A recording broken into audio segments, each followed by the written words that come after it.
I'm Jason Class, and this is Tenkara Talk.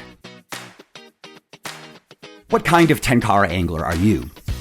Do you spend hours researching flies, testing gear, and refining your casting technique in the backyard? Do you eagerly jump down YouTube rabbit holes and devour every article with Tenkara in the title? Or are you content to stuff an Altoids tin with a few random flies in your shirt pocket and saunter down to the river with a more laissez-faire attitude?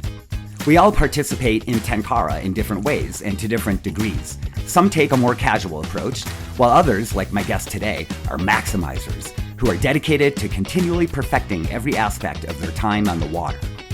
Keegan Ewell is a filmmaker, leathersmith, and up-and-coming Tenkara angler from California. He inherited his appreciation for trout from his grandfather, an obsessive angler whose property in Wisconsin featured hand-dug trout ponds, a hatchery, and even an underwater trout viewing capsule. You may have already seen some of Keegan's gear reviews and on-stream Tenkara videos on his YouTube channel, Mostly Tenkara. I've personally witnessed Keegan make a surprising amount of progress in a very short period of time, and his journey is a perfect example of one common approach to learning Tenkara. In this episode, Keegan explains why he adopted the maximizer approach, what the opposite, or satisficer approach is, and we'll see why you don't have to be one extreme or the other. There's also a middle way. So listen in and see if any of these styles match yours, and what all this means if you're just getting started in Tenkara. Hey Keegan, thanks so much for being here today. Keegan and I met in a very kind of unusual way. We're both Etsy shop owners, and one day he contacted me and asked if I'd be interested in trading some flies for some of his leather goods. Keegan is the owner of One Star Leather on Etsy, and he makes very high-end, handcrafted, hand-stitched leather goods such as wallets and belts. There you go. And I'm going to charge you for that airtime, Keegan, for the commercial. But anyway, so he contacted me, asked me if we could trade. And I thought to myself, wow, that's really interesting. This guy wants to bring back the barter system. How cool is that? And so right away I could tell he was kind of an unusual person in a good way. And we started talking immediately. We hit it right off the bat. We became fast friends, and now we talk pretty much almost every day about gear design, philosophy, fishing, pretty much any topic that comes to mind. So we've become very good friends, and I'm really excited to talk to Keegan today because he only got into Tenkara fairly recently. I think in October. Is that right? October of Yeah. 2023. Yep. So, and you've really hit it full force. You really went into this and just tried everything and experimented with everything, and a lot of trial and error, a lot of fishing time, a lot of time on the water. Um, and so I guess let's start off by kind of getting into how you came to Tenkara. How did you first hear about it? Were you fishing before and then you heard about it? What was the thing that kind of drew you into Tenkara? Yeah, so I think the simplicity was the first thing that really appealed to me. My friend, my longtime backpacking buddy, as I came back from a backpacking trip over the summer with some friends in August in the High Sierra, and my friend had brought a Western fly rod and a convertible rod that you can spin fish, and he was just pulling the most beautiful fish out of these lakes and streams I'd ever seen. And then my son, who was 7 at the time, was like, "Dad, teach me how to fish." And I grew up outside Boston fishing in this local pond that was a reservoir in the 1700s, and it was like mud fish. It was like bass and stuff, and your treble hooks would get caught in the fish and it'd be bloody, or you'd be like doing worms. And it was like, my son was like, "I want to fish." I was like, "I don't know." But then when I realized for 20 years I'd been hiking in the High Sierra and loving every second of it, and looking at these fish and assuming they were like the perch and bass in my mud hole back home, when no, they're these like majestic gems that just are gorgeous. Immediately I was like, yep, I want to be backpacking with my son and he wants to fish. Great. And then my longtime backpacking friend had said, you should check out this thing called Tenkara. Got online and immediately Daniel's videos, Chris Franqui, Chris Stewart, Tom Davis, yourself, your blog. And I just like went deep on all this stuff. And as a backpacker, the most lightweight, simple equipment just was immediately just drew me in to that. Were you into ultralight backpacking? So I would say comfort light. So I'm not like, ultralight person with a base weight of 10 pounds or something. But as I've revamped my backpacking gear for the last 20 years, everything I buy now is like the lightest version I possibly can. And especially now with kids, we backpack with, there's a picture right behind me, my son. So if you're carrying a child, you better have the lightest equipment you can possibly have. And so, yes, everything now is as light as I can get it. Right. And but you didn't within have reason a too, fishing, because you didn't have a fishing background, right? But prior to no, this? so like I basically fished when I was a child. It was sort of my escape, my family life. My parents were going through divorce, and I would just like get my BMX bike, put the rod in the bucket on the handlebar, and like go over to this old reservoir. The town I grew up in Boston was, founded in the Revolutionary War times, and that was my escape. But then after that, in college, and I never really fished. Until it was this summer, and my son was like, "Oh, let's fish." And then my buddy was pulling these beautiful fish out of these high Sierra lakes, and suddenly I was just like, boom. And then when I tried it, it was like some dormant gene was turned on. And basically, like, my grandfather lived in Wisconsin, way upstate Wisconsin, in a logging town. And he was a fisherman first, and then a traveling doctor and a father of 5 and all this stuff. But he was crazy in terms of probably where my obsessive nature comes from. His house was on the Flambeau River in Ladysmith, Wisconsin, and it's sort of terraced down to the river. And he built like 20 trout ponds. He had a hatchery where he would hatch the trout and move them consecutively. And on the bottom, the like creme de la creme pond was like 30 feet deep, and he had timber trucked in from the Olympic Peninsula to go across it. And he even had this, they called it, in the Sputnik it was that time, they had a thing called Peepnik, which was basically like a submarine stainless steel enclosure that you would climb down into with a panoramic window, so you could watch the trout. Wow. And he was bananas. And he would he fished the Brule River, and he actually wrote a book about it. Wow. Here's a picture of him. I don't know if the camera will focus on this, but that's my grandfather. Mm-hmm. And so once I started fishing for trout, it was like something was turned on in my. I was like a steelhead. I reached the ocean, and just like everything changed. And so the first trip was, I actually took my son. Like the second I got back from the trip where my adult friend was doing these fish, I was just like, I immediately bought a permit reserved a permit for me and my son to go back. And that friend actually came with us. And we had this magical 4 days in the High Sierra. I live in Los Angeles, so the High Sierra the Southern Sierra is super close. It's like 3 hours to Mount Whitney, which is the tallest peak in the lower 48 states. Yep, I've climbed it twice. Yeah, so it's like, and I fished along the Whitney Portal and the John Muir Trail. I've actually fished up there. Yeah, beautiful. Golden trout and rainbows. And when you move to LA from Boston, everyone's like, why are you doing that? And you never realize how close these mountains are. And now my local streams are 25 minutes away. No one understands that about Los Angeles. They don't think of that as having the outdoors that close. Right. But I took my son on this trip, and it was magic. It was one of those times where you're like, my life is peaking right now. And it was the first time I had just bought a Tenkara rod. I got I think it was a Kaida from Brent at Dragon Tail, and I had a furled line. And my son brought his spinning gear, and we were fishing the high lakes and those little meandering streams that like cut through the high alpine meadows. And there were golden trout there because it's close to their native range, and they were planted. I've done all the research and gone super nerdy and all this stuff, but they were planted in all these lakes in the 1930s. And my son looked at me and just said, like, Dad, this is the best trip ever. And I was just like, I could die happy now. That's it. It's over.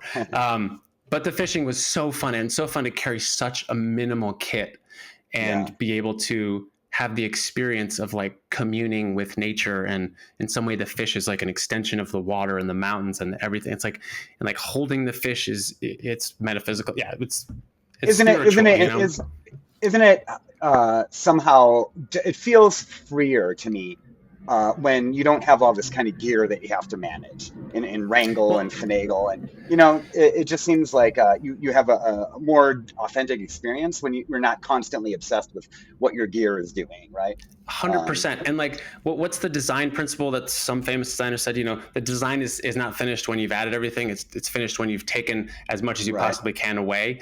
And I feel like that's sort of what I enjoy, is like, what's the minimum I can carry if you're backpacking, or I can own, or to like do this effectively. And effectively is important. It's not just a sloppy version of like, I'll just get anything. It's like, what's the perfect tool? And then that allows me to really pare down. But yeah, just having, I mean, I was telling this, I took a new Tenkara person out to a local stream yesterday, and he's started Western fly fishing. And he's like, so couldn't you just do this with like a 4-weight and have the same amount of line out? And I was like, I guess you could, but then I don't get to use this hand to crawl around the stream, to hold onto this branch, to take a picture with my phone, to have my net. Just the fact that it's a one-handed operation until you get a fish on, right. That really appeals too, especially if you're backpacking. You can have a walking pole here. You can be doing a lot of other things instead of being locked in with both hands to the gear, you know? So. Yeah, some people probably use the other hand to check their email on their phone. But yeah. But the other thing about that is when I think about, I mean, like, I do not have a Western fly background, but what I infer is that it's really, you know, it's great if you have a bigger water, if you're, you know, on the beach and you're fishing for bonefish or whatever. But what the kind of fishing I like to do, I like to catch the fish right here, right close, right near me. Mm-hmm. And so why do I need a reel? I don't, you know, I like, it's super, you know, it's such a rush when you pull a fish out, like from right next to where your foot is, you know, it just feels like, again, you're really in it, you're immersed, you're part of it, which is, I don't know, I find that really cool. Yeah, you're in the same environment that you're kind of pulling them out of, right? So it's like your two environments are kind of colliding there. And the minimalist in me, like, I'll go for a run with this and a spool and some tippet and this rod, and it's like 5 ounces total, and I'm catching, like, and I have an amazing time catching fish, and then I run home. It's just, it's so simple, it's so light, it's so, I don't know, there's something very elegant about it. Yeah, it's interesting. And, you know, right now we're kind of talking about the minimalistic nature of Tenkara, but both of us happen to be people who own an exorbitant a number of rods, you know. So we were talking a few days ago about this concept, and actually you, I think, kind of introduced this vocabulary to talk about it, but we were talking about different approaches to entering the sport. And at the beginning of this podcast, I said that, you know, Keegan was kind of somewhat of an unusual example, in that he really, really went full force and just immersed himself in this and did tons of research, tons of experimentation. But not everyone does that, right? Some people buy one rod and they just kind of fish, you know, whenever they want. And they don't maybe spend hours looking at YouTube videos or lawn casting, whatever. And then other people are more like you, where, you know, you really just, it engrosses you and you really go full force with it. And then there are people, there's everything in between, right? And so we were talking about like the different philosophies of the approach of entering a new endeavor, in this case, Tenkara. So a lot of people out there right now who are just getting into Tenkara had all the same questions you did, and probably maybe did some of the, are doing right now some of the same research you did. So let's talk about that concept of kind of, I guess, the different levels of participation that people engage with in the sport. So you want me to talk about the maximizer versus satisficer? Yes. So yep. my wife actually, she's a therapist, marriage and family therapist, but someone introduced her to this concept, and I just latched on and loved it, because this also explains the difference between my wife and I. Yeah. So you have a continuum, and on one side you have a maximizer. They need the perfect thing for the job.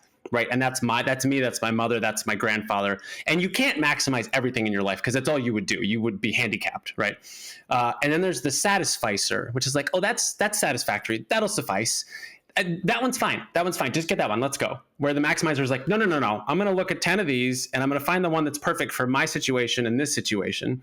And so there's a continuum of maximizer to satisficer. And my wife is much more of a satisficer. So she doesn't understand when I get into something and I have to buy 30 fountain pens to find the ones that I like and then sell off 27 of them.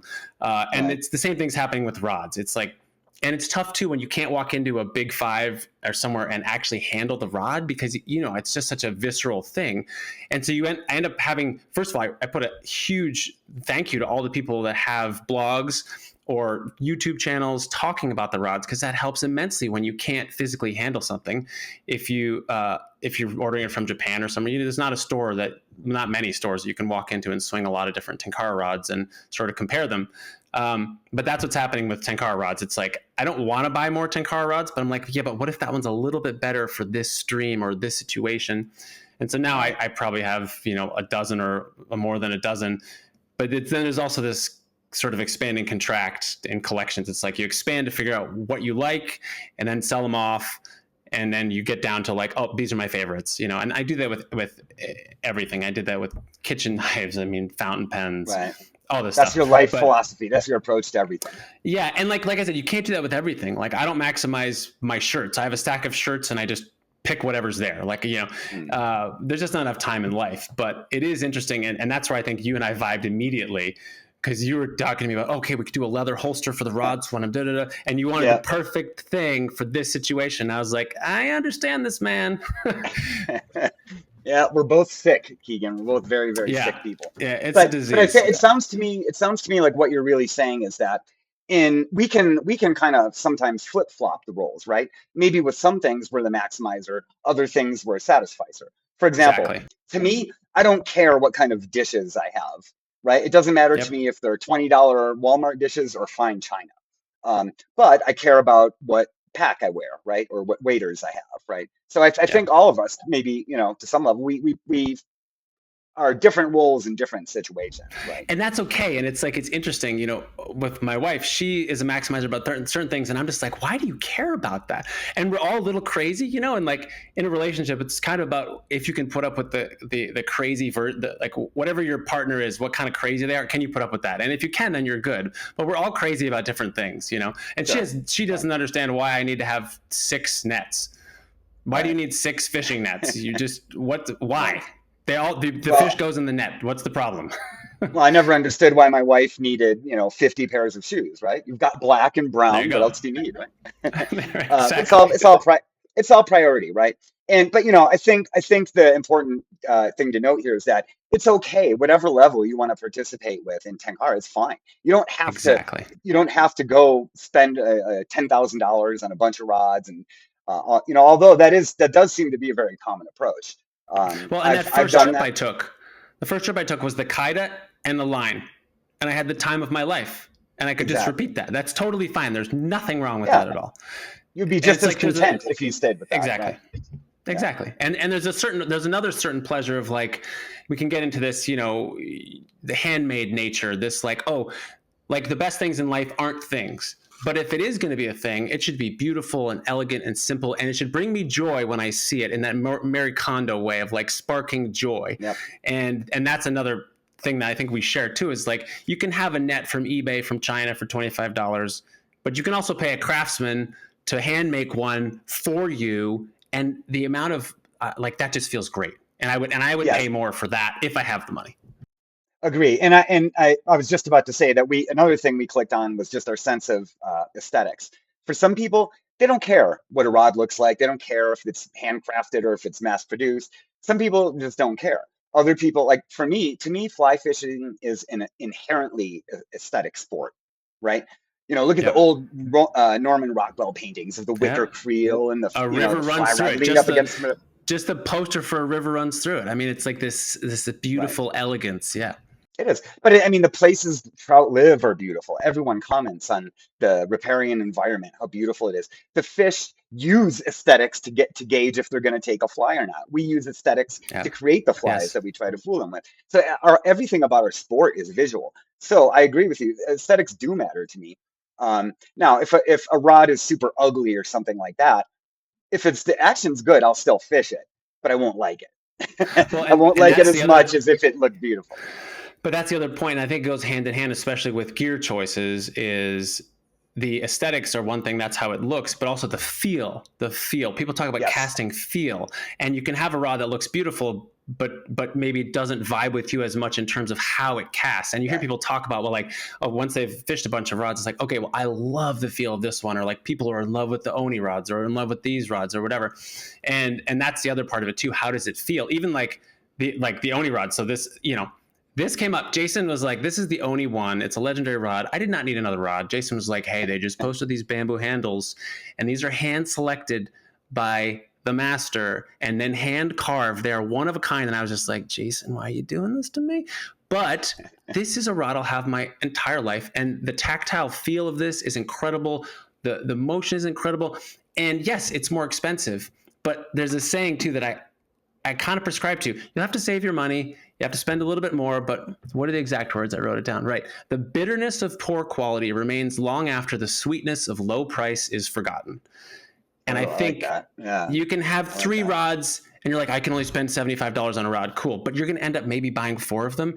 So if you know that like that $200 rod is really going to bring you joy for a long time, just get that one if you have the money, right? We all have our budgets, but it really, getting things that will sort of pay you back every time. Like every time you put your hand on this rod, you're like, oh, wow. Yes. It's, stuff like that. That's important too. But don't you think that's something that kind of comes later in the beginner's journey? I mean, no one starts out with a bamboo handled oni rod, right? No. So I mean, when you're first starting out, you should be concerned about, understanding rod actions, understanding casting. Learning how to tie knots. You should be concerned with the basics. Yes. Well, that's the gear side, and then the aesthetics come later, I think. Yes, I completely agree. But before any of that, or while you're finding out the gear stuff, the biggest thing, like I said, I was on stream yesterday with the beginner, and his biggest thing was, how do I read the water? Where are the fish? How do I find the fish? And we've chatted about this before too, where it's like the gear, yes, you need to have the tool that allows you to accomplish the task. But there's also another Japanese phrase that like people are in a hurry, right? And the cutting of the tree has never been delayed by the sharpening of the saw. Meaning like take the time to do it, to learn, and then you're going to cut the tree down perfectly, And a lot of the questions I got on stream yesterday was like, okay, well, why would the fish be there? Why? And we were talking about the hydrology of the stream and what the fish eats and why they would be there and which way they're facing. And I think all of that learning is also great. And that's where again, online, there's such a trove of information, like the Discover Tenkara series. Oh my gosh. I watched all of it online that I could. Then I bought the book, and it's all that knowledge of the entomology, the fishology. What is it? Piscology? How do you say fishology? Piscatology, I think. I don't know, something. And then the hydrology of the water, flowing. Right. And then you layer that on top with, okay, now how do I use my tool to take advantage of that? And that's why I like little streams too, because it's always like a math problem. You're moving up the stream, you're like, oh, there's a rock there, there's an eddy here, there's a tree here, I can't cast there. Like, where would the fish be? But I think it all goes hand in hand with the gear discovery, but also just for me, having not fly fished before, learning all about the natural world, because that's how you catch the fish. That's how you sort of get on their wavelength. Yeah. And I think it's important to make the distinction here that up until now, we've kind of been talking about gear specifically. But I think if you took kind of Keegan's, drive that he applies to the gear and everything else he's doing with the experimentation and everything. But, in the beginning stages, I think if you apply that fervor to researching everything you're talking about now, which is technique, right? So watch YouTube videos about how to read water. Sign up and take the Discover Tenkara course. It's amazing. There's also the Backpacking Light course that was developed, the Tenkara Masterclass that was developed by Ryan Jordan. Ryan Jordan. Yeah, that's good stuff. Exactly. Two great resources. And as Keegan said, there's so much information out there. So learn how to read water. Learn where the fish are, so you know where to cast. Right? It's a lot. There's a lot more to it than just which rod should I buy? Which should I use, a level line or a furrowed line? Right? There's many more.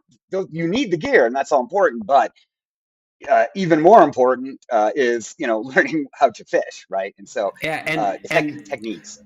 A lot of people too ask like, well, how do you, if you want to learn quickly? And this is the other thing I loved about Tenkara and immediately drew me in, was the community is friendly and welcoming. And Absolutely. The online community, there's Facebook groups, and then people like yourself. And like I said, Tom Davis, Chris Franke, Chris Stewart, everyone's so helpful and friendly. If you have a question, post on the Facebook group, you'll get a ton of friendly responses. You won't get people making fun of you and trolling you. And that's fantastic. And so like for me, one of the other things that happened was people came out of the woodwork to mentor me. I mean, I ask you questions all the time because you have such an extensive decades long background in fly tying and Western fly fishing. And you just know so much. And locally, someone reached out to me or I asked them about local spots, because in Los Angeles we have the San Gabriel Mountains, the Los Angeles National Forest, the Angeles National Forest, and the San Bernardino Mountains, and there's tons of streams in there. They all have these wild rainbows that used to be steelhead when those streams connected to the river, and we're actually now working to, improve stream conditions with the hope that maybe we can get rid of the concrete channels in LA and have steelhead again in our mountains, but that's a whole separate issue. But someone, I messaged someone on Facebook and they took me out and they mentored me, and I learned more in an hour on stream with someone watching them than I learned from anything else. Absolutely. And so that's the biggest tip too. It's like, if you're a newbie, reach out, ask, hey, can I tag along? Can I just watch and see what you do? And he was just, I was like, oh, that's where the fish are, and that was so helpful. And so now it's really fun for me to try to give some of that back too. No, that's great. And probably many of you have already seen some of Keegan's excellent videos out there. He's a filmmaker, so it comes easy to him to make great point of view videos and gear videos and reviews. And so make sure you check out Keegan's videos. I'll have a link to that on the website. So, but I think so we have all this information, all this these resources out there. And as you said, the Tenkara community is very small, very intimate. Everyone's very helpful. But when you're a beginner, what was it like? I mean, how did you know which questions to even ask, right? Because if I know nothing, if I'm coming to Tenkara with no fishing background, let's say, I don't even know what question to ask about reading water or where to find the fish, or So I mean, what did you do how did you figure that out? Like knowing what you don't know and what to ask. I think the way to figure out what you don't know is to just go try. Just get a rod, go to the pond, go to the stream, try. Because from that first trip, I came back with so many questions. I'm sure I peppered the heck out of you, because I was like, furrowed line. I was like, okay, I've heard about this level line. What is that? Da, da, da, da. Because I was having, just you're there, you're casting, you watch a couple of videos online about how to cast, and then you practice a little bit. But then it's all the different when you have trees and wind and whatever. And then also going out with people, seeing what they're doing and asking why. And then also seeing, okay, I have this rod. This is a 320 centimeter rod, but now I've got to this hole, and it would be great if the rod was longer. So what do I do? Do I bring a second rod? Okay, and the fish I thought was there, but it's actually here. I think the experience of trying it and failing is where I got my questions of like, I know what I want to do. I want to be in the stream. Like I see Oni just like boom, boom, like just catching fish behind every rock. Like that's what I want to be. But every time I cast, I mess it up, or I have the thing, it's like from the failure that I came up with the questions. And then I would ask, either people in person or yourself or Facebook, and say, okay, hey, I have this question. But I think the technique questions are most effectively answered in person. That's why I think you see a lot of gear questions online, because it's easy to be like, so much easier to answer. Right. Yeah. But when you're like, okay, I'm in a stream, because if you're a technique, it's almost like you want to have someone on the stream with you to be like, okay, in this situation, there's that rock, there's this flow, there's this seam, but there's also this eddy. Like, where would you even start? Am I going to spook the fish if I come from this side? Should I be fishing this section upstream or downstream? And there's branches here and here. So how am I going to cast there? Like, well, I got to go sidearm or maybe even bow and arrow here. But if I just go actually angled like this, or throw a loop in there, or some kind of, mend, then you could do that. Like the things that Rob Worthing would say to me on stream if he was next to me, I'm sure would be like incredible. His little advanced casting video that was posted from some meetup and at the Oni school. Like I watched that thing like 4 times. Sounds great. Yeah. He's an excellent teacher for sure. And that also brings up another resource, the Oni school. And I think now they're doing the Oni school more than once a year, and they're doing it both in the East and the West. So that I attended last year, and it was just absolutely incredible. And Rob and Eric and John, they're all just amazing teachers. So definitely, if you have a chance, go to the Oni school. And like you can get a rod and you can just cast and you can do all this stuff. But when there's this pleasure that comes from being good at something, a couple times recently, as I've been getting better with more experience, when I've been like, I think there's a fish there. I got to sneak up here. I got to go there. And then I got to put it here so it falls right over there into the pool. And it's an unweighted kabari, but the fish is down there and they're not feeding on the surface. So it's got to get down. So I got to use this water to get it down. And then you catch that fish. It's like the best feeling ever. Yep. When you apply Because the you technique figured that it you out. learned Yes. and you Because you practice figured it and out. yeah, yeah, and Right. that is just awesome. I mean, you can catch Yeah, it fish by is. accident. This happened for the first time. I kept wondering, sometimes when you're rigging your rod, your fly's just like in the water Yeah, and you're yeah, like yeah, extending your rod. yeah. The newbie on the stream yesterday caught a fish. He was just extending the rod and the fish just hooked up right here. And I was like, Yep. I've been waiting for that to happen. I wonder what. So anyway, but so you can catch a fish by accident, or when you pick it up to cast again, you've caught a fish. But catching a fish on purpose and like with all the problem solving you've done to put yourself in the best situation to catch the fish, that's a super high. Yeah, it's definitely the most rewarding way. And I think that's what really seals the deal with people in Tenkara is that once they catch that first fish on their own merit, they figured it out, right? They did everything right. Then they're basically hooked, right? Because it is super rewarding. But it sounds to me like we're talking about a few different things here. So I want to see if we can kind of put this all together. So we've talked a little bit about different levels of gear selection, right? Buying 100 rods, trying them all, versus the satisficer who just is content with one rod and just fishing that way and everything in between. Then we also talked a little bit about research. And I know you've done tons of research, but I also want to add in here a third element, practice. Because I really see, for the beginner, I see the ideal kind of scenario is a combination of research, practice, and on stream experience, which is what you were just talking about, right? So the trial 100%. and error. So it's those three Yeah. things, right? The research, because if you don't have the research, you have no frame of reference. You have no guide. You could just go can't out there. answer the question of why. You're not answering the Exactly. why. Right. And yeah, you don't know why you didn't catch any fish that day, or you don't know why you did. Or another thing is if you just go out there with no guidelines, no frame of reference, all you're going to do is you're going to go out there and just make it up as you go.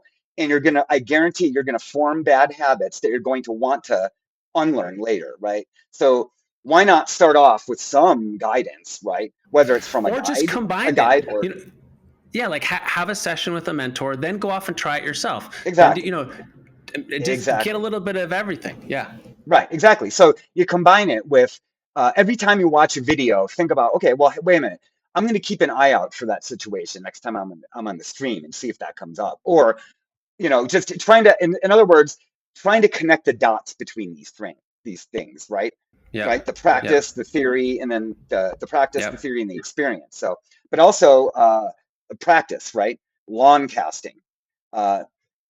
Granted, it's not realistic because you don't have trees around you and everything, but the more, I guarantee you, if you just go out for 5 minutes a night and just on your lawn, just do a little practice casting, get really familiar with your rod, really intimate with it, set up a target. If your practice time is on the water, you're wasting fishing time. Wouldn't it be better if you practiced ahead of time at home when you can't go fishing anyway, when you're waiting for something to cook on the barbecue? Practice a little bit. Then when you go out in the stream, now you've already got that practicing. You're not wasting time practicing when you could be fishing, right? And that wisdom really helped me when I started casting a level line. Someone else had said, like, put a plate or something. And like, I think it might have been Rob Worthing. It was like, I can hit a plate every time. And I was like, what? You can hit a plate every time, and now I can hit a plate pretty, some of the time, or like a lot of the time. Well, I think Rob could probably hit a quarter, but yeah, I mean, but just a little bit of practice and knowing how your rod works with the level line that you have and the length of line, and if it's if you're going to throw a bead head or you're going to throw an unweighted kapar, like all those things, just like you said, it's like soccer practice before the game. Like it just makes your experience of the game better. Right. Now I was just thinking, what was your experience like with the number of fish you caught? Because it's often said that there's kind of an evolution of the angler, and I can't remember all the steps, but it's something like, when you first start out, you just want to catch any fish. You don't care what it is. And then eventually you want to catch as many fish as you can. Then you want to catch the biggest fish you can. And then the kind of final stage is something like, you don't care how many fish you catch. You stop counting. Maybe you don't take pictures anymore. So there's this notion out there of this kind of evolution. And going back to our language about the satisficer and the maximizer, I think people also have that kind of mentality too when it comes to how many fish you catch in a day, right? Some people are content just to go out there, catch one fish, and that's fine. I don't care. Other people have fish counters, right? And they're trying to get up to double digits, or they have some kind of goal. It's almost like a self competition. So I'm just kind of curious, what's your kind of take on numbers? I want to preface this by saying Keegan goes out fishing every time, and he catches like, tons of fish, no problem, on his lunch break, he'll catch 20 fish in an hour and be like, okay, I'm going back to work, like it's nothing. So uh, Well, I'd say that was one time. his numbers may be a little skewed. That's all I'm saying. But well, in terms of the evolution, well, the two things. One, I think and sometimes you're like, if I just catch one fish today, I don't care, because I'm in the most beautiful place on earth. There's this babbling stream. There's butterflies flitting in here. I just saw a red-tailed hawk. A mountain king snake just went by me. And you're like in the natural world. Like I saw a California newt. I don't need to catch any fish. I saw, and it's that. So sometimes it's like that. Other times you get skunked. I went on a trip up to Kennedy Meadows on the Kern River, and I fished twice at Fish Creek. I saw a bunch of fish, and this was like 3 weeks after my first time swinging a 6 Tenkara rod. So I wasn't good, right? And then I fished the main stem of the Kern 3 places, and there were a couple times where I saw fish come up and look at my fly, and I know now that I would be catching those fish. And I got home and I was like, that sucked. I hate like getting skunked, because you're there to catch fish, right? But I do think that I'm so enamored. I'm like a little kid, like a nerdy little kid. And I like communing with the fish. I like holding the fish, and I wet my hands and, have a rubberized net and really don't want to hurt the fish. And I don't really keep fish. I don't love the taste of fish. And, my grandfather, they would live off trout for their week trips on the Brule River and whatever. And I've eaten fish when we go on trips in the High Sierra, but I don't love it. I'd much rather like just sort of say hello to this incredible little being and then let it go. Like some of my favorite fish are the tiny fish I catch, because they got the par marks, got these little tiny mouths, and their eyes are big, and they've got this little personality going on. I had a fish that like burped at me yesterday, or like growled or belched. I don't know. It was the first time that had ever happened. And so in some ways it's like any one fish is great. Having 20 fish in an hour when you're just like on fire and you're like, I think there's a fish there and there is, and I think there's a fish there and there is, that's incredible too. But it's kind of like, I'll take whatever. I like to fish the small mountain streams and the High Sierra. So there's not huge fish in those places. It's not like you're on a big river in Montana or something like that. I mostly just marvel at like the beauty and the like, I don't know, the miracle of these little tiny things. And then you like let them go back to living their lives, and just like puts you in perspective that like, that's you on this planet in the cosmos. Like that's you as well. Like you're a fish and you're going to just die someday too. Like, we're all the same. And I don't know, that connection for me. But I absolutely catch more fish now than I did back then. And taking this person who was new out in the stream yesterday, I watched him like, he would not catch fish. And I'd be like, boom, fish. And he'd be like, what? And I was like, I know the presentation. I know that the fish is going to be hanging out right here. And you were casting kind of right here, and either didn't have the skill or the knowledge to put it right here, and that idea of, we can use simple flies because it's like the wrong fly in the right place might catch the fish, but the right fly in the wrong place never will, right? So yes, I catch more fish now, but it's not about how many, but I do like to catch at least a couple. Like yesterday I caught 3 fish, but they were all awesome fish. And so we had a great day. And you're attributing that to just being out on the water more? The fact that I catch more fish now than I did before? Well, you know why you didn't catch them before. And so now because you went through that trial and error. Trial and error, and just learning, getting better at the technique. And the more times you're on the water, you just first of all, if you have a mentor, it's huge, because they're telling you, it didn't work because you spooked it because you came from here and they could see you or whatever. But the little cues you get, you'll see one come up and look at it and not take it, and then you'll see the next time they took it there. I don't know why, and so just accumulated experience for sure, I think is right. Part of it. But I also think the research component can go with that too, because yeah, if you've never heard of a refusal, if you don't know what a refusal is, you don't know really why the fish did they miss it? Did they come up to it and look at it and turn away because they didn't like it? Fish do miss flies, right? Sometimes they hit it and they're not perfect, right? They miss dry flies. Sometimes their nose or the water displacement can push a fly out of the way before they can get it in their mouth. So, but if you're not familiar with even the concept of a refusal, what is that? What just happened? Why did the fish splash on it, but I didn't hook it? Or was it my hook set? Right? You don't know even the possibilities of what it could have been. And I think that's something that if you're out there and you see that, it doesn't answer it for you, no matter how many times you see it. You have to still have some frame of reference. A guide will tell you, oh, okay, here's what happened. Here's Yes. why you didn't hook that fish. Yeah. Maybe you didn't get a good hook set, right? Who knows? Or maybe you like, watched a video. Or talking to a veteran like yourself. Like I'm the novice, because I think for me the biggest thing is knowing where the fish are, because I'm lucky in that in my streams, if the fish sees your fly, it usually, well, that's not true. Yesterday I hit a fish in the head like 10 times with the fly and it just sat there. But knowing where the fish are, that idea where the water moves faster on the top of the stream because there's friction on the bottom of the stream. And so I just bumped the mic. So the fish can hold easier on the bottom of the stream. And then I started looking for them on the bottom of the stream. And so I would try to get the fly down or use something that's weighted. And, just those concepts of knowing where the fish are, I think that was the biggest thing for me, because in the Sierra, I mean, there's like 3 months where it's not iced in. And so they'll eat anything. You can throw them anything, but you still have to not spook them, and you have to know where they're going to be in the stream. Right. Right. And again, those are other considerations, just stealth, the concept of stealth. When you're totally new to fishing, no background, you're entering an alien environment. You do not live underwater. You don't eat bugs. You don't hide behind rocks, and you don't look overhead for heron that are trying to eat you, right? You don't understand this environment.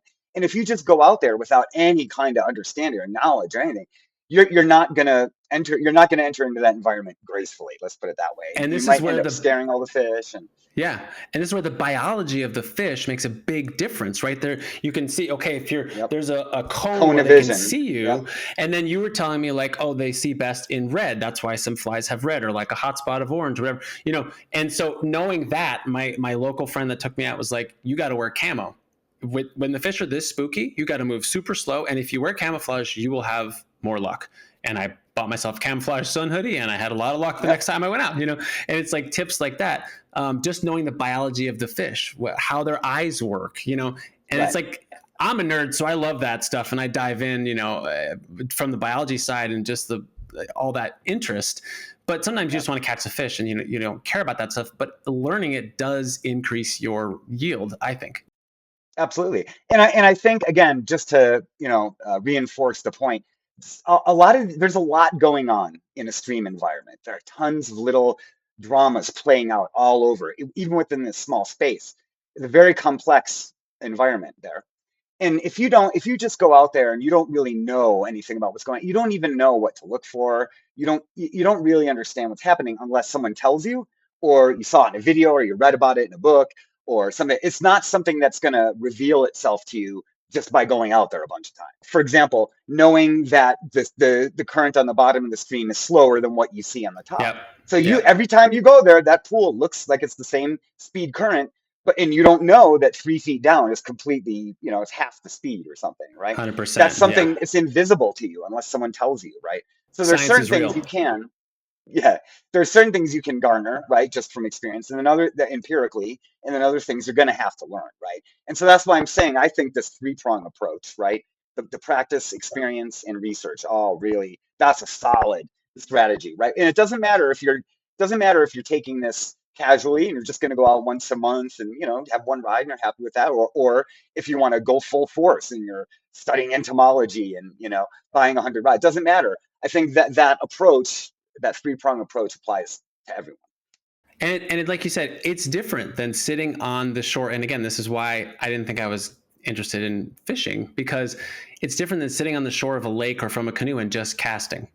That's totally. With the spin rod, and you're just blindly, it's not, if you're on a stream with a Tenkara rod, it's like this, there's so much going on. There's so much interesting stuff to figure out, and which makes it, I don't know, for me, more rewarding to be able to apply that like intellectual curiosity and like, oh, I'm going to problem solve this.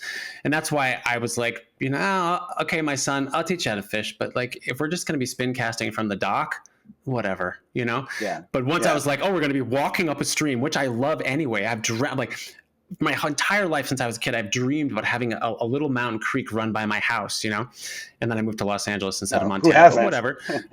And so you're telling me that I can like be part of that, like walking up, enjoying all of the things, but also like having a conversation with these other beings and figuring out how to catch. Oh, it's the best. A couple of things. When you said that, this analogy came to my mind that, just kind of blind casting out there and reeling in and casting out. That's like broadcasting, whereas Tenkara is more like a two-way dialogue with nature. You know what I mean? Yeah. It feels like a more one-sided thing, Totally. when it's. But a long time ago, you told me something. You said, you used to walk by when you were hiking. You used to pass by all these beautiful lakes and streams and everything, and you never had any clue what was going on there, right? So I'm just wondering, what's it like now? If you walk by one of those same streams that you just kind of passed for, and it was just kind of background scenery to you, what's it like now when you walk by there and look at the same stream? How's it different? Okay, so I've been backpacking in the High Sierra for 20 years. I used to fly from Boston to San Francisco, meet my buddy, drive 8 hours to the east side of the Sierra, and I would look down at the fish and think bass, perch, catfish, like just whatever. They're fish. I don't care. And now that I've seen them up close, I mean, like you look at a brook trout or a golden trout in the sun, and it's just like the most beautiful thing you've ever seen. And now I'm also a photographer. I used to shoot weddings and landscapes and stuff. There's one of my landscapes. That's actually 45 minutes from my house in the Angeles National Forest up near the creek that I fish, but whatever. Nice. And now every picture I see from a past trip, I'm like, I could have been fishing there. I could have been fishing there. I could have been fishing. There's definitely fish there. Oh my gosh, look at that stream. Da, da, da. And so now it's like I have to go back. Like I have so much backpacking planned this summer. I'm going to drag my family up almost every weekend because now I just want to go back and fish every single place that was so beautiful. I mean, it's already like the most beautiful place on earth. And then there's also this ability to like catch golden trout. And it's so now it's a total, I look at everything. Yeah, it's not only that though, Keegan. I think it's like, most people will walk by a stream and maybe they'll see a fish jump or something like that, but they don't really know. They say the fish jumped, what they don't realize is there's this little insect that had a whole life cycle for the last year and metamorphosed into this new thing. And now it's struggling for its life to get up there and continue the species. And this other trout is trying to eat it. You know what I mean? And they don't see the whole drama that's happened, that's unfolding there. To them, it's just some water, right? But now you have that deeper understanding. You can appreciate that landscape and that beauty in a completely different level, right? And that's one of the things I've always loved about it. Yes, and I completely agree, and that's why it speaks to me so completely. And I'm obsessed with it because it feels like you're part of the landscape. You're part of the nature. Like I had a great solo hour on the stream last week, and I got back just feeling so grateful for everything, for my life. I felt centered, and in holding the fish, I was like, what's going on? Why did this affect me so much? And it's because the fish is part of the stream, right? For millions of years, it's evolved to be in this environment. And if I get to hold it and catch it, that's like getting me into that environment in a way that I don't get when I'm just walking by, right? I don't, or if I'm looking at it, I'm still sort of an outsider. It's like the one time I went scuba diving, I remember being in this and being like, wow, this is not where I'm supposed to be. This is not my world. I am in another world entirely. And you feel like you're in it, right? And something about that, the Tenkara brings me closer.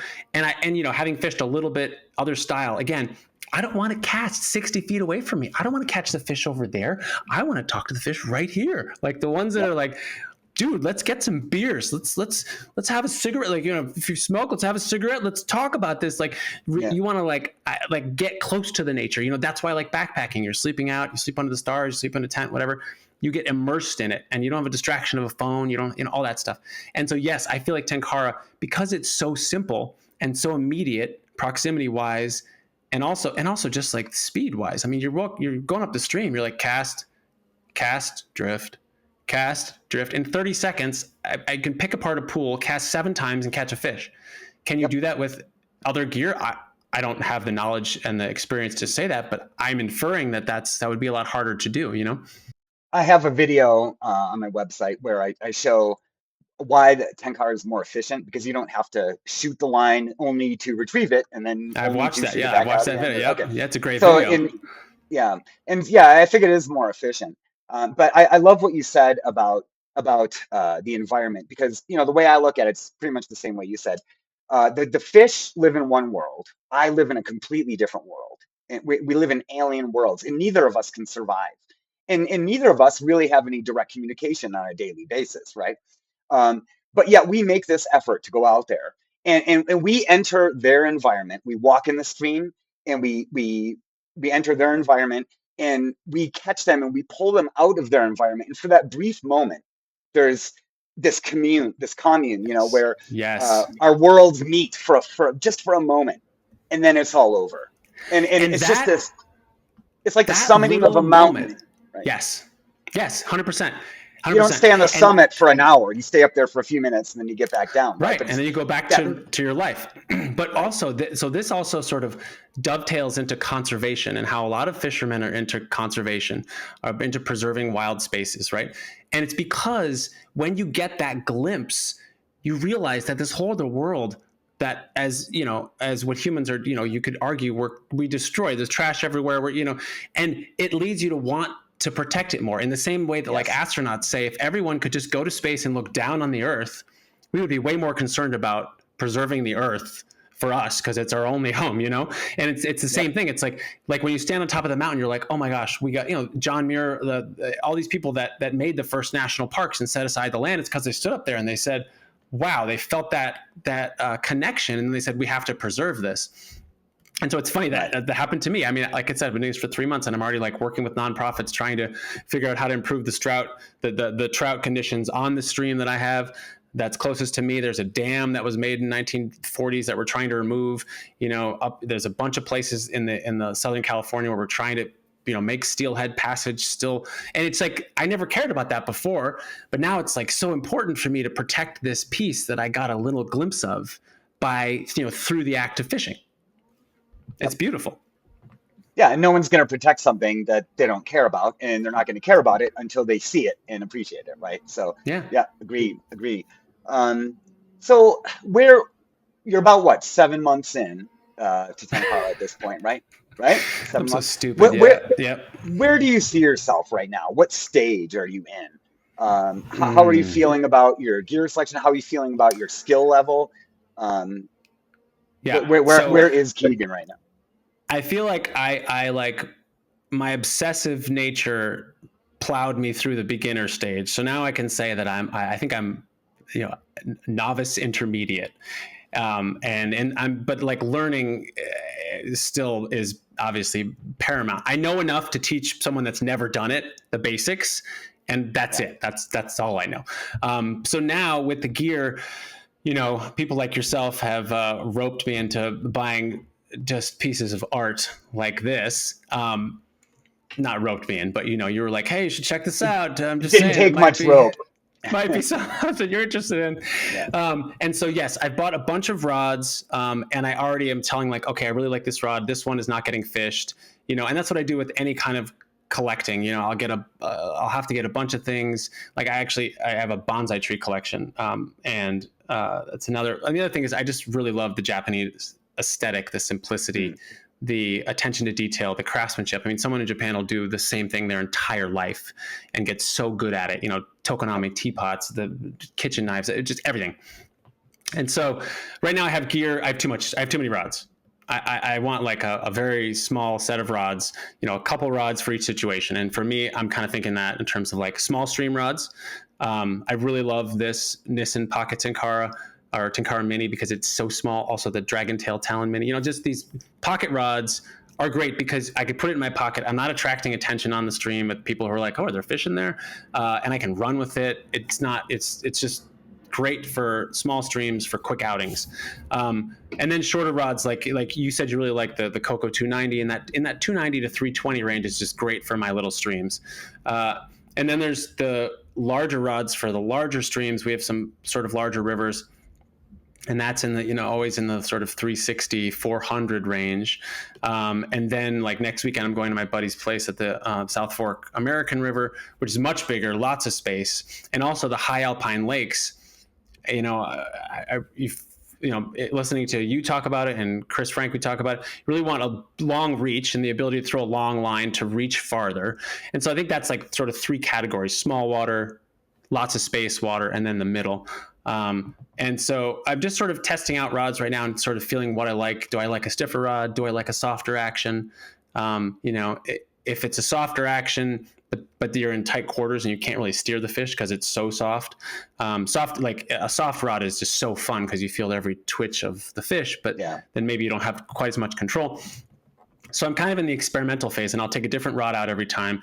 And and as I have profited and gained from the openness of the community and rod reviews and rod comparisons and answering questions, I want to give back. So now if I'm like, oh, I have 3 rods that are all pocket rods, then I'm going to give you my thoughts on them. So then hopefully I can help someone else make a good decision. If they're like, oh, I could use a pocket rod, which one, what's the difference between this one and this one? I can't hold them, but I can go to YouTube and I can watch a video.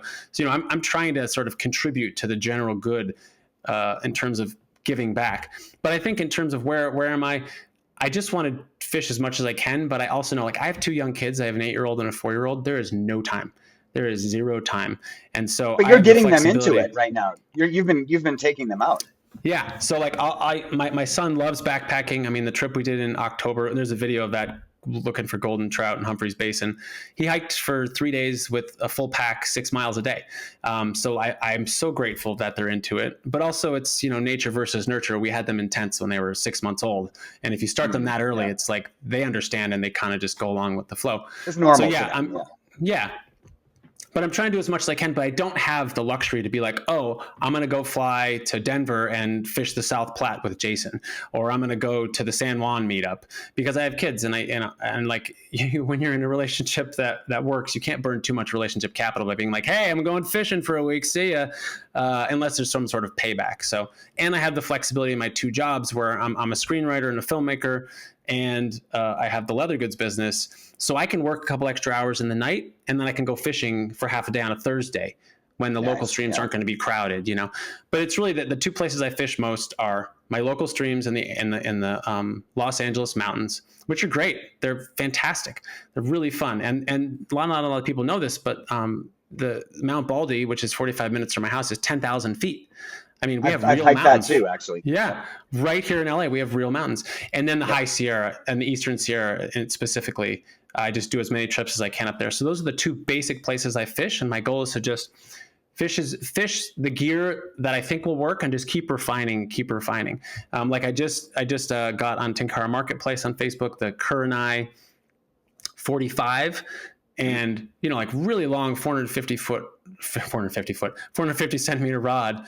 But I think it's going to be perfect for the High Sierra when you have to be really stealthy and it's really lightweight and you can throw a little level line and you're not catching big fish, stuff like that. So like, oh, maybe this piece of gear is going to be perfect for this situation. Cool. Let's get it. Let's try it. If it doesn't work, let's sell it off to someone used who can put it to better use than I can. Right.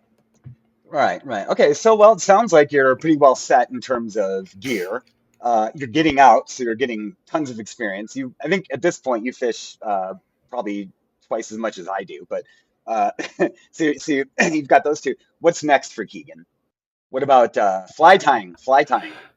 Yeah, you've been heckling me about fly tying. Again, it's the time thing. Like with kids, they just put some magnifier on it, because on the one hand, your time is always being taken away by them. That's the negative viewpoint. But the positive viewpoint is there's nothing else you'd rather do. And on your deathbed, you're not going to say, I wish I worked more. You're going to say, I wish I had another hour with my kids.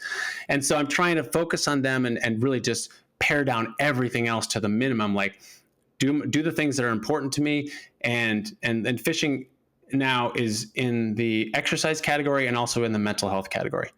Right. So it's like, it feels like it's centering mindfulness therapy. And also I can run or hike to the stream. And that gives me, 45 minutes to an hour of zone 2 cardio or whatever it is. And so, but I would love to have the flexibility to go to the Oni school, to fly to Denver and spend 3 days fly fishing your streams, and I hope that as the kids get older, I've already told my friends, I was like, we're going to be old men in our sandals, biking to these fishing spots. We're going to do it, but we all have kids now, all my friends that are about the same age. And so I'm looking forward to a point where the kids are more they can take care of themselves a little bit better, and I can have more flexibility for that. But in the meantime, I'm really into it. I love sharing the excitement about it. So I love taking new people out. There's nothing better. I mean, I think this about the Sierra too. I have mountaineering friend who's total badass. She's like climbed Denali and Himalayas and all that stuff. And we're organizing a couple trips to lead this summer in the High Sierra. And now she's also into like ice baths and mindfulness and meditation. So now we're like, oh, come on this trip with us, and you can do an ice bath in a lake at 12,000 feet. You can learn to fish. You can do all these things. And I think like introducing other people to it that's where the purpose comes. That's where the fulfillment comes. And that's what makes it all worth it. Like I do it for myself, but man, you can't really duplicate the joy of introducing your son or daughter or your friend or your newbie to something and watching their, if you're backpacking, you're a backpacker, and you bring a new person in, you come over that ridge and you get the vista with the lake and the mountain and you just watch. I've watched people burst into tears, and it's like, that's it. That's what life's about. Like sharing the stoke of the things that give you happiness and sharing that. So I'm really into the sharing aspect and the community aspect and the connection, as well as just for me personally, it's a mindfulness, it's a meditation, it's a centering, and it's a skill. Like it's fun to learn a skill. It's fun to try to get good at something. I played sports for a long, long time, and it's just fun when you're good. You're like, oh, I practiced this to the point where I'm good. It's fun to be good at something. Right. Well, I mean, I think your passion really comes through in your videos. I think it's coming through in this video. When you're talking about this right now, your eyes are lighting up, and it's great that you want to share that passion too. And so, again, for anyone who's interested, check out Keegan's videos. I'll have links on the website for this. But we're about. And I apologize about the videos. Like, I'm a filmmaker, but the time it takes, listen, I have utmost respect for those of you that are doing a YouTube channel full time, trying to monetize it and making it look beautiful, multiple cameras, tripods. Like you guys are crushing it. And I watch your videos and fist bump. I know how much work it is, and it's awesome. And if I had all the time in the world, I would absolutely be doing that. But for me, it's like my iPhone handheld like this. And so I apologize that it's not, I'm a filmmaker. You can look me up just by my name. You'll find my website with some, short films and stuff. You can check them out. But my fishing videos are very much like, if the information is there and it's clear, we're good to go. Now, my mountaineering friend on this trip, she's got a drone and she's a photographer too. So maybe there'll be some better stuff. But for now, it's like I'm focusing on just like getting them out there and sharing. If I had to put my money on it, I'd bet that we will be seeing some high production value videos sometime in the future, just because I know you. But well, listen, Keegan, it's about time to wrap it up. But before we go, I just want to ask you, what advice would you give for anyone who was in your shoes 7 months ago, right now? They're going to have the same questions as you. Maybe they're trying to figure out not only gear, but also, all the things we talked about, how to maximize not only their gear, but maybe maximize their time on the river too. What advice would you give to beginners today? I think there's a hierarchy of what can help if you're excited to learn. I think the number one thing is a mentor. You don't even need gear, because if you just connect with someone in your area that is into it, they'll bring gear for you and they'll show you how to use it. And so I think gear is very low. Like, you don't want to go out and buy 10 rods and mess your head up with just get one rod, and like what happened to me is it was Brent at Dragon Tail that I called him on the phone and he just laid it out. And he's like, I think for your purposes, this would be, there are people in the community that are just so helpful. And if you don't have a mentor, you can't find one, then get a rod. It almost doesn't matter which one, and go out there and find questions. And then if you don't have a mentor to ask those questions to, then you can get online. We all have that resource. Get on the Facebook groups. I know Facebook is kind of antiquated at this point, but there's also like a Reddit forum with, Reddit/Tenkara. There's a lot of places to find this, and just ask questions.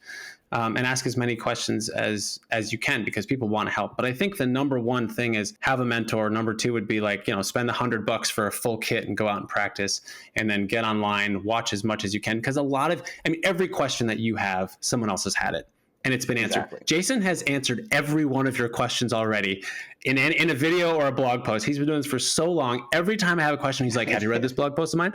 Have you watched this video of mine? And it's like, and people like him and like Tom Davis, the other people I mentioned, those people have answered so many of your questions. Yeah, Chris Stewart is just an encyclopedia of information. And so these people are helpful. They have the stoke. They love this, and they want to share it too. And so don't struggle in silence by yourself. You get frustrated if you're like, it doesn't working. Oh, it doesn't working. There's no point in doing that. But finding a mentor in person, getting some gear and practicing, getting online, and then the gear accumulation, let that be a result of what do you need? You don't need, like if you're like, oh, I got into the situation, I wanted a longer rod. Cool, then it's time to get a longer rod and test that out. But until then, just enjoy what you have. And the gear should just, it's like in film business. People get angry when people use special effects, and it just becomes all about the special effects. And the original Star Wars movies had that. The effects were there to support the story. Then the prequels came out, and it was garbage. And now if you think about Dune and the second Dune movie, all the special effects are just there to support the story.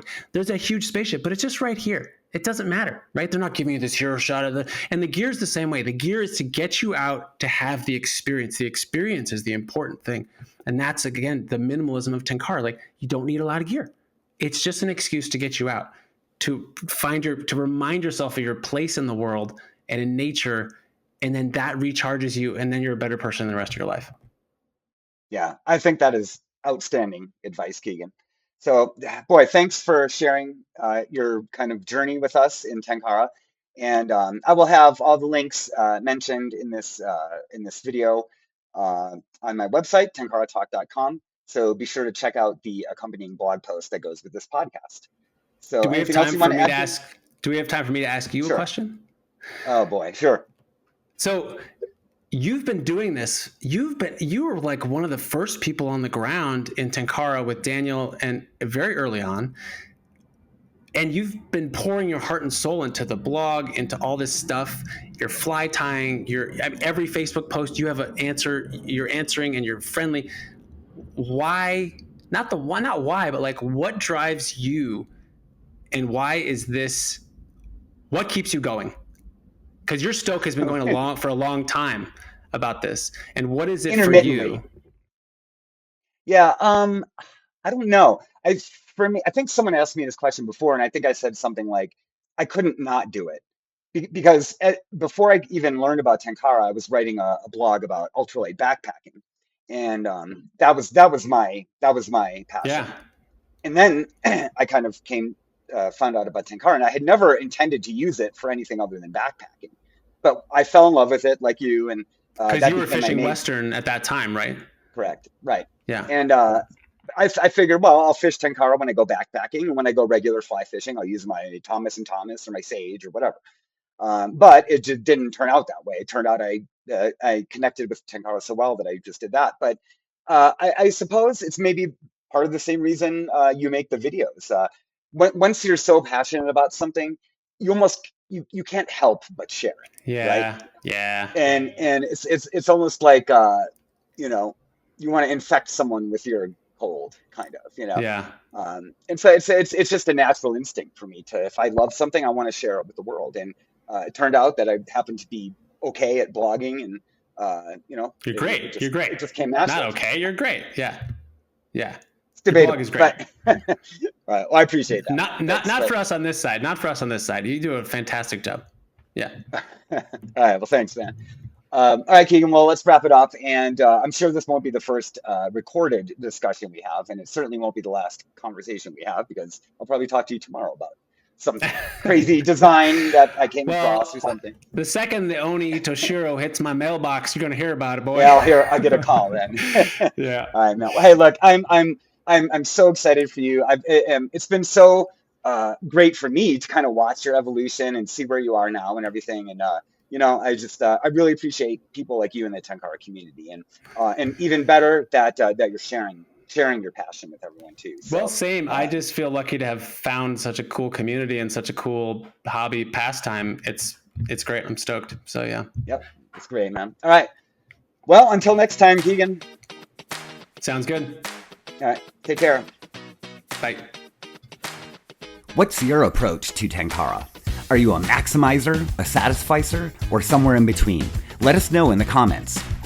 And for more conversations like this, visit tenkaratalk.com or follow Tenkara Talk on Apple, Amazon, Spotify, or wherever you listen to your favorite podcasts.